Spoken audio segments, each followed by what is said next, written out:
বর্তমান যারা ছাত্র যুবক যারা কিশোর তারারে নেশার থেকে সচেতন করা আজকের যুগে বিশেষভাবে প্রয়োজন।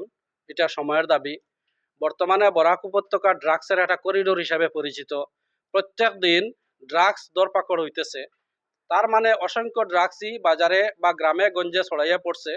এখন অসংখ্য মানুষ ড্রাগসে তারা আসক্ত হয়ে গেছে। এতে আমরা আগামী দিনে একটা ভয়ঙ্কর ভবিষ্যৎ আমরা ভাবি। আর তো ড্রাগস বন্ধ করা এটা পুলিশ প্রশাসনের দায়িত্ব। তো পুলিশ প্রশাসনের উপরে শুধু দায়িত্ব দিয়া থাকলে বইয়া থাকলে হইতো না। আমরারও সব সমাজের প্রত্যেকটা মানুষ এই ব্যাপারে আগাইতে লাগবো, সমাজরা সচেতন করতে লাগবো।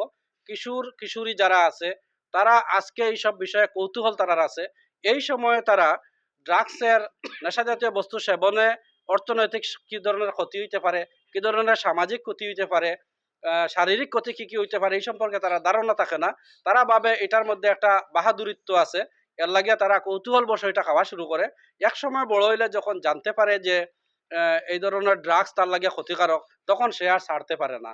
তো এই কারণে বিশেষ করে আমি ব্যক্তিগত উদ্যোগে এবং কোনো ধরনের সরকারি বা বেসরকারি সাহায্য ছাড়াই একটা অভিযান আরম্ভ করছি।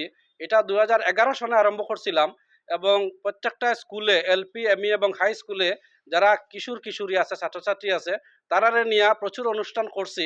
এবং যারা এটা সম্পূর্ণভাবে বুঝার পরে তারা আমার সঙ্গে শপথ করছে যে জীবনে কোনোদিন নেশা জাতীয় বস্তু স্পর্শ করতো না।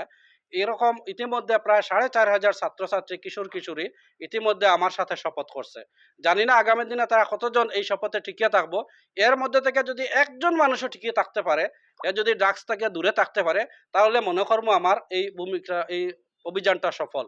আমি আশাবাদী যে এই অভিযানের মাধ্যমে যত স্কুলের ছাত্রছাত্রীদের পাশে গেছি তারা এটা সম্পর্কে একটু সচেতন হয়েছে এবং একজন না অসংখ্য লোকও আমি আশা করি আর ড্রাগস থেকে দূরে থাকবো।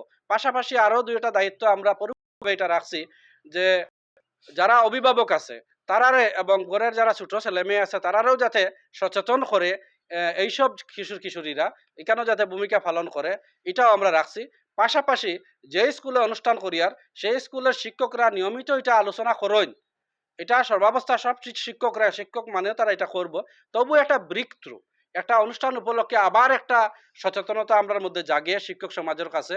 এবং একজন শিক্ষক যদি একটা এলাকায় চেষ্টা করেন তো ওই গ্রামের যত কিশোর কিশোরী আছে ওই পরিবেশে দিয়ে বড় হইব এবং এখান থেকে একজন শিক্ষক